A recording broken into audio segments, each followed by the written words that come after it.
I mean, this could have easily been prevented. Investigators tell CNN miraculously all three are in stable condition in hospital. A stark reminder on this long holiday weekend and the OPP Slow Down and Move Over campaign. Over the weekend, ladies and gentlemen, in Connecticut, we had a Tesla crash on autopilot as stated by the driver.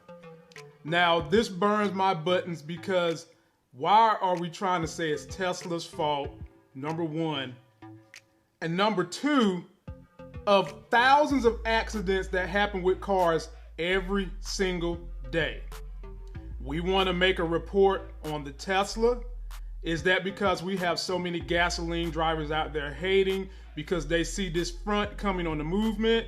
Well, we're going to dive into this video, see the report, and break this thing down as I am a Tesla owner. I'm going to try to help you guys discern what really happened. If you're finding me for the first time, please subscribe to the channel. Be sure to follow me on all my social media links. There is a link for a Tesla group I am involved with that does YouTube created material to help you guys learn more about the electric car movement. This is definitely a video to help you learn, because no matter how you shape this up, this is not something you can blame on Tesla or the car itself.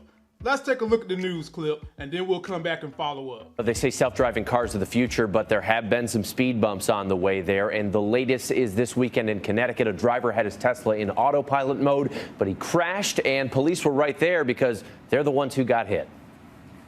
This morning, the automotive supergiant Tesla and its autopilot mode under fire once again for the company's self-driving feature. Police tell the Hartford Courant this 2018 Tesla Model 3 was in autopilot mode driving down Interstate 95 in Norwalk, Connecticut, when the driver checked on his dog in the back seat, the car slamming into the rear of a police cruiser parked on the side of the highway. It's not designed for you to look into the back of your car and check on your dog or your child or just read a text. You have to keep your hands on the wheel. This isn't the first time Tesla's autopilot feature allegedly failed. Last year, a driver of a Tesla died in a highway crash. That car also reportedly in the self-driving mode when the vehicle slammed into a highway barrier. It's not self-driving. It's not a robot car. We're not there quite yet. We've reached out to Tesla for comment, but they have not responded. In past instances, Tesla has said autopilot mode is not a self-driving system. It's an advanced driver assistance system that enhances safety and convenience behind the wheel. Now, even though the car was in autopilot mode, this driver is now charged with reckless driving and reckless endangerment. It's a reminder that these cars help you drive, but they don't do all the driving for you. Ladies and gentlemen, as a Tesla owner, I think my question to this particular person who said he put the car on autopilot to check on the dog, which is no excuse for taking your eyes off the road in the first place, does he really know the difference between fully self-driving and autopilot?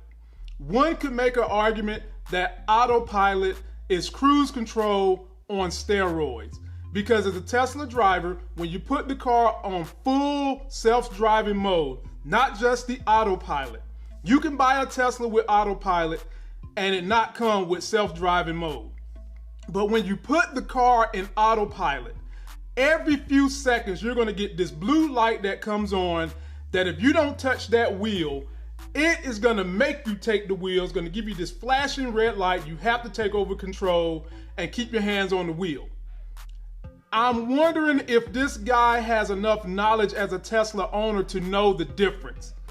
Because if you just put the car in autopilot mode, it's not gonna self-drive. The steering wheel's not gonna control it for you. And I'm wondering if he knows the difference. This is not something you can attempt to blame on the car or Tesla and its technology. This is full driver error. And even if it was in fully self-driving mode, you're not supposed to be back there messing around with your kid, with your dog. I don't care how precious they are. This is no different if you fly an airplane. Some of you people know, because my audience tends to be very smart. An airplane can self-drive itself. But if the airplane is self-driving and the passenger is asleep at the captain is asleep at the wheel and the plane crashes, whose fault is that? Is it the airplane's fault? Is it the airline's fault? Hell no, it's the fault of the captain of the airplane, because you should have had enough gumption to stay alert, Know when the plane is doing something wrong and correct it. That's your job. No different from this guy in this Tesla. Now, I hope that Tesla looks into this, makes a statement, and just comes out and said it was driver error. Because as you saw in the report, they have a hard time getting up with Tesla. And in all honesty, what does Tesla need to say in this regard? Because this was full driver error, no matter how you shake it up. There are so many people out there who are hating on this technology, who are just hating on Tesla in general because they don't like the electric car movement, that these type of stories become a lightning rod to support their misinformed narrative. So I want you guys to leave me your comments. How do you feel about this story? Am I getting it wrong? Do I seem like a fanboy? I'm just trying to give you the reasonable facts as a Tesla owner. But leave me your comments. Let's further this discussion. But ladies and gentlemen, this particular situation, stop blaming it on Tesla or the car. That's going to do it for this video. Don't forget to like my video. Please comment, subscribe. Go get yourself a life game. If you're into buying YouTuber merch, check out my shop at shoplifegains.com. Follow me on all my social media links. And until that next sexy as hell Tesla video, I'll see you.